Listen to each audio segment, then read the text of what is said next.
28ஆம் தேதி வெளியிடப்பட்ட வடமாகாணத்திலே 4 மாவட்டங்களில் இருக்கக்கூடிய காணிகளை அரசு காணியாக அபகரிக்கிறதுக்குரிய வர்த்தமானி இன்றைக்கு அரசாங்கத்தால் வாபஸ் பெற்றிருப்பதாக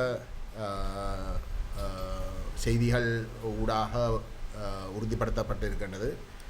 அத்தோடு காணி அலுவலகமும் அந்த வர்த்தமானி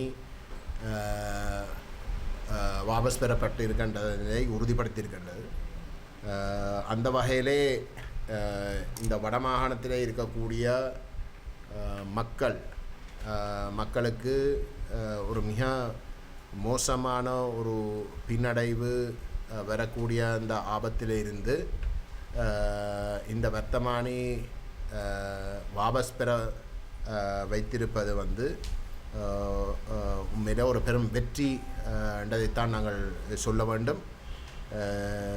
அந்த வகையிலே முதல் கட்டமாக நாங்கள் பாராளுமன்றத்திலே இந்த விடயத்தை மிகப்பெரிய லெவலே கொண்டு சென்று ஒரு பாரிய ஒரு அழுத்தத்தை ஏற்படுத்துவதற்கு பல நடவடிக்கைகளை மேற்கொண்டிருந்தோம்.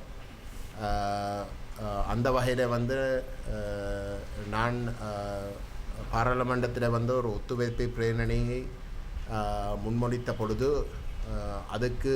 அதை வழிமொழித்து அதை ஆதரித்த பாராளுமன்ற உறுப்பினர் தமிழ் அரசு கட்சியுடைய பாராளுமன்ற குழுத் தலைவர் ஸ்ரீதரன் அவர்களுக்கு நான் நன்றி தெரிவிக்க விரும்புகின்றேன். அத்தோடு தமிழரசு கட்சியுடைய பாராளுமன்ற குழு உறுப்பினர்கள் அந்த விவாதத்தோடு கலந்து கொண்டு அதுக்கு ஒத்துழைத்ததும், அதே போன்று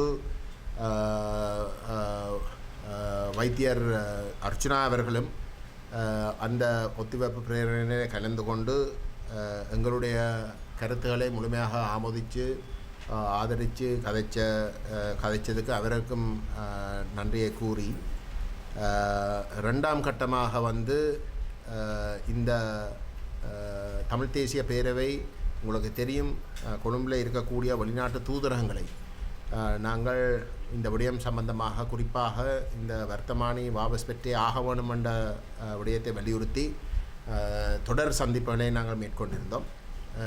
அந்த தூதரகங்கள் எங்களுக்கு வாக்குறுதி வழங்கினவை தாங்கள் அரசாங்கத்தோடு இந்த பிரச்சனையை எழுப்பி அதுக்குரிய ஒரு நியாயத்தை பெற்றுக் கொடுப்பதாக எங்களிடம் வாக்குறுதி வழங்கியிருந்தவை. அவர்களுக்கும் நாங்கள் ஒரு மிகப்பெரிய ஒரு நன்றியை கூற விரும்புகின்றோம். உண்மையிலே அவர்களுடைய அழுத்தங்கள் இந்த விடயம் சம்பந்தமாக பிரயோகிக்கப்பட்டிருக்காவிட்டால் இந்த அரசாங்கம் இந்த வர்த்தமானியை வாபஸ் பெற்றிருக்க மாட்டோம் என்றது எங்களுக்கு நன்றாக தெரியும். இந்த அரசாங்கம் எங்களுடைய கருத்துக்களை மட்டும் கேட்டு நாங்கள் நியாயத்தை சொல்லுகின்ற பொழுது அந்த கருத்துக்களை கேட்டு நடந்து கொள்வதாக இருந்தால் இந்த இனப்பிரச்சனை என்றது இருந்திருக்காது. அப்படி இல்லாமல் இந்த பிரச்சனை உள்ளத்துக்கு மோசமாக நடைபெற்று இருக்கிறதுக்கு காரணம் தமிழ் மக்களுடைய நியாயமான நிலைப்பாடுகள் எதையும் மதிக்களிக்காமல் அவர்கள் ஒருதலைபட்சமாக ஒரு இனவாத கோணத்தில் முடிவுகள் எடுக்கிற காரணமாகத்தான் இந்த இனப்பிரச்சனை இந்தளவு தூரத்துக்கு வளர்ந்திருக்கின்றது. அந்த வகையிலே பாராளுமன்றத்தில் நாங்கள் இந்த பிரச்சனையை அரசியல் ரீதியாக கிளப்பி கணிசமான அழுத்தங்களை போட்ட பொழுது எங்களுடைய அந்த முயற்சிகள் என்று சொல்லுகின்ற பொழுது தமிழ் பாராளுமன்ற உறுப்பினர்கள் இணைந்து எடுத்த அந்த முயற்சிகளை கொச்சைப்படுத்துகின்ற வகையிலே அரசாங்கத்துடைய கருத்துக்கள் அமைந்திருந்தது. அந்த ஒத்திவைப்பு பிரேரணையிலே கூட திரு விமல் ரத்நாயக்கருடைய பேச்சை நீங்கள் கேட்டீர்களாக இருந்தால் அது எங்களை நிராகரிக்கிற வகையிலே தான் அவருடைய கருத்துக்கள் அமைந்திருந்தது. அது மட்டுமல்லாமல் தேசிய மக்கள் சக்தியுடைய யாழ்ப்பாணத்தை சார்ந்த ஒரு பாராளுமன்ற உறுப்பினர் பேசியிருந்தார். அவரும் அந்த வர்த்தமானியை முற்றுமுறையாக நியாயப்படுத்தி நாங்கள் தேவையில்லாமல் குழப்பம் என்ற கோணத்தில் தான் அந்த கருத்துக்கள் வந்து அந்த அந்த அந்த இடத்துல தெரிவு செய்திருந்தது.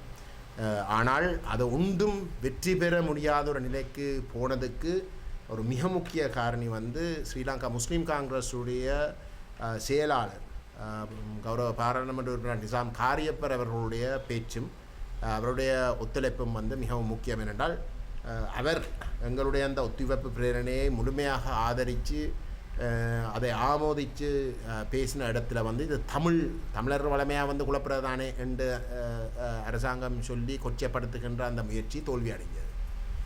ஆகவே ஸ்ரீலங்கா முஸ்லீம் காங்கிரஸுக்கும் விசேஷமாக திரு ஜனாதிபதி சட்டத்தின் நிசாம் காரியப்பர் அவர்களுக்கும் வந்து நாங்கள் அந்த ஒத்திவைப்பு பிரேரணையில் வந்து ஒரு மிகவும் முக்கியமான ஒரு உரை ஒன்று ஆட்டினதுக்கு வந்து நாங்கள் நன்றியை சொல்ல விரும்புகின்றோம். அதே போன்று அவர் அதுக்கு பிறகும்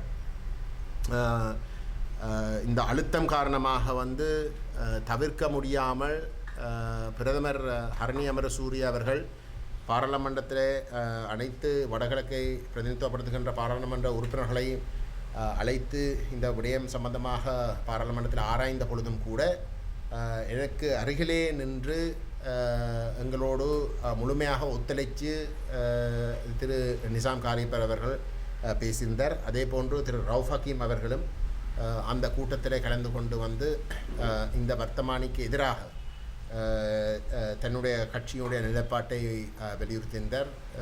ஆகவே இது அனைத்து ஒரு கூட்டு முயற்சி வந்து மிகவும் வெற்றிகரமாக இந்த முடிவை ஏற்படுத்தியிருக்கின்றது. நான் முக்கியமாக சொல்ல வேண்டும், இந்த வர்த்தமானி தொடர்பாக நாங்கள் எடுத்த நடவடிக்கை இந்தளவுக்கு ஒரு முக்கியமானது என்பதையும் தமிழ் முஸ்லீம் மக்கள் விளங்கி கொள்ள வேண்டும். இந்த வர்த்தமானி கொண்டு வரப்பட்டது ஒரு அரசாங்கம் 3/2க்கும் விட ஒரு மகத்தான ஒரு ஆணையை பெற்றிருக்கின்ற ஒரு அரசாங்கத்தால் தமிழ் மக்களையோ முஸ்லீம் மக்களையோ தனித்தனியாக வந்து கருத்திலேயே எடுக்க தேவையில்லை. அவர்களோட கருத்துவாக்கமே வந்து தமிழ் மக்கள் முஸ்லீம் மக்களுங்க தங்களுக்கு தான் வாக்களிச்சிருக்கு, தங்களுக்கு தான் ஆணையை கொடுத்திருக்கு. அப்படி இருக்கவும் வந்து இன்றைக்கு தமிழ் பேசும் மக்களாக தமிழரையும் முஸ்லீம் மக்களையும் பிரிக்க முடியாத வகையிலே தமிழ் பேசும் மக்களாக நாங்கள் அணிதிரண்டது. அரசியல் ரீதியாக நாங்கள் பாராளுமன்றத்திலேயும் நாங்கள் விவாதித்ததும் ஒரு மகத்தான ஆணையை பெற்றதாக சொல்லி கொண்டு இருக்கக்கூடிய தேசிய மக்கள் சக்தியும் கூட அதை தட்டி கழிக்க முடியாத ஒரு நிலைக்கு நாங்கள் கொண்டு வந்தோம். அது மட்டுமில்லாமல் வந்து தமிழ் கட்சிகள் என்று எடுத்துக்கொண்டால் வந்து தமிழ் கட்சிகளுக்கு இடையிலே வந்து பாராளுமன்றத்தில் வந்து மிகவும் ஒரு ஒத்துழைப்போடு நாங்கள் இந்த விஷயத்தை கையாண்டது என்றது ஒரு மிகச்சிறந்த ஒரு முன்னுதாரணம். ஆகவே கொள்கை அளவிலே நாங்கள் ஒரு இணக்கப்பாட்டுக்கு வரலாமாக இருந்தால் எங்களுடைய இனப்பிரச்சினை சார்ந்த விடயத்திலேயும் வந்து நாங்கள் இந்த ஒற்றையாட்சி முறைமையை முற்றுமுழுதாக நிராகரித்து அதை ஒரு ஆரம்ப புள்ளியாக கூட நாங்கள் பயன்படுத்த முடியாது, அதை கருத முடியாது என்ற ஒரு நிலைப்பாட்டை மிகவும் உருக்கமாக கடைப்பிடித்து நாங்கள் ஒற்றுமையாக தமிழ் பேசும் மக்கள் என்ற வகையில் வந்து எங்களுக்கு வடகிழக்கு பிராந்தியத்தில் வந்து எங்களுக்கு இடையிலே இருக்கக்கூடிய ஒரு புரிந்துணர்வை ஏற்படுத்தி நாங்கள் ஒரு பொது நிலைப்பாட்டை வந்து நாங்கள் அரசினமும் சர்வதேசத்தினமும் முன்வைக்கின்ற பொழுது அது தட்டுக்களிக்க முடியாத ஒரு நிலைமையை உருவாக்கும் என்பதையும் நான் நினைக்கிறேன். இந்த முயற்சியினுடைய வெற்றி ஒரு மிகச்சிறந்த ஒரு எடுத்துக்காட்டல். அந்த வகையில் வந்து நாங்கள் தொடர்ந்து தமிழ் மக்களுக்கும் முஸ்லீம் மக்களுக்கும் தமிழ் பேசும் மக்களுக்கும் வந்து ஏன் சிங்கள மக்களுக்கு கூட வடகிழக்கில் இருக்கக்கூடிய சிங்கள மக்களுக்கு கூட வந்து ஒரு நியாயத்தின் அடிப்படையில் வந்து நாங்கள் செயல்படுவோம். நாங்கள் எந்த ஒரு இடத்துலையும் வந்து எவருக்கும் அநீதி நடக்கிறதுக்கு வந்து நாங்கள் செயல்படவில்லை. நிச்சயமாக வந்து தமிழ் மக்களுடைய விவகாரங்கள்லேயும் வந்து சிங்கள மக்களுக்கு வந்து ஒரு அநீதி நடக்கணும் என்ற அடிப்படையில் வந்து நாங்கள் எந்த ஒரு நிலைப்பாட்டையும் எடுத்ததாக இல்லை. இதுவரைக்கும் வந்து தமிழ் தேசிய நிலைப்பாடு வந்து தமிழ் மக்களுடைய நிலங்கள் பாதிக்கப்படுகின்ற ஒரு நிலையிலே நாங்கள் எங்களுடைய நிலங்கள் சார்ந்த விடயங்களை வந்து வலியுறுத்த வேண்டிய ஒரு இடத்துக்கு தள்ளப்படுறோமே தவிர சிங்கள மக்களுக்கு வந்து ஒரு தீமை நடக்கணும் இல்லாட்டி அவர்களுக்கு ஒரு பின்னடைவை ஏற்படுத்தணும் என்ற கோணத்திலே எந்த ஒரு இடத்திலையும் வந்து நாங்கள் நடந்து கொண்டதாக தமிழ் சரித்திரத்திலேயே வந்து கிடையாது. ஆகவே இந்த உண்மைகளை நாங்கள் நிலைநாட்டுவதற்கு வந்து தமிழ் மக்களுக்கு இடையிலே வந்து ஒரு கொள்கை ரீதியான ஒரு மிக இறுக்கமான ஒரு